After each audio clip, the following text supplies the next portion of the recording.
কাছ থেকে মনে হয় এটি শুধুই একটি পার্সেল, একটু দূরে গেলে মনে হয় এক আজব গল্পের কারখানা।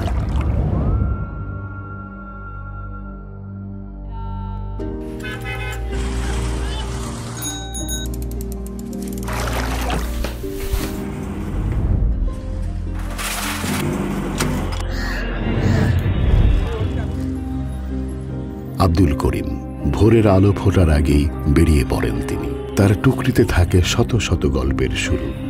কেউ জানে না তিনি না থাকলে হয়তো বই সময় মতো পৌঁছাতো না আপনার হাতে। পেটের দায়ে ছেড়েছেন বাড়ি। 1988 ঢাকা আইছি, কারণ আমরা গরিব মানুষ, বাবা মা লেখাপড়া করতে পারে নাই। আমার খাইনওয়ালা বেশি, কামাইওয়ালা নাই। আমি তখন ওই তুর্কি নেই বাংলা বাজার।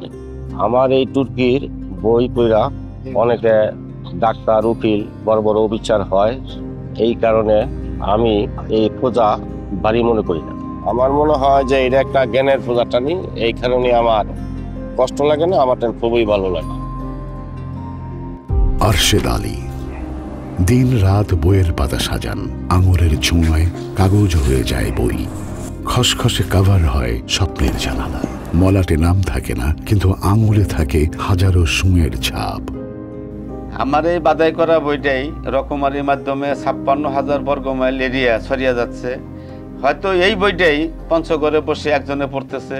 এই বই পড়েই যদি একটা ছেলে মানুষের মতো মানুষ হয়, এটাই সবচেয়ে আমার জীবনের সার্থকতা। জাকির হোসেন প্রতিটি অক্ষরের জন্মে থাকে তার হাতের ছোঁয়া। বইয়ের প্রাণ তৈরি হয় এখানে। এই মেশিন দিয়েছে অনেক, কিন্তু কেড়ে নিয়েছে তার চেয়েও দামি কিছু। এই সকালে আসছি, আসার পরে আমার হঠাৎ করে আমার মেশিনে ছুরিটা পরে আঙ্গুলটা কেটে গেল।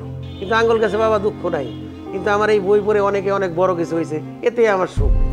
বছরের পর বছর এমন হাজারো জাকির, আরশেদ, করিম একই কাজ করে যান, একই ভালোবাসায়। রকমারির প্রতিটি পার্সেল তৈরি হয় এমন হাজারো গল্প, শ্রম, ত্যাগ আর ভালোবাসায়। ভালোবাসার প্রতিটি পার্সেল পৌঁছে দিচ্ছি আপনার দুয়ারে 56,000 বর্গমাইল জুড়ে। যা কিছু দরকারি সাথে আছে রকমারি। রকমারি.com।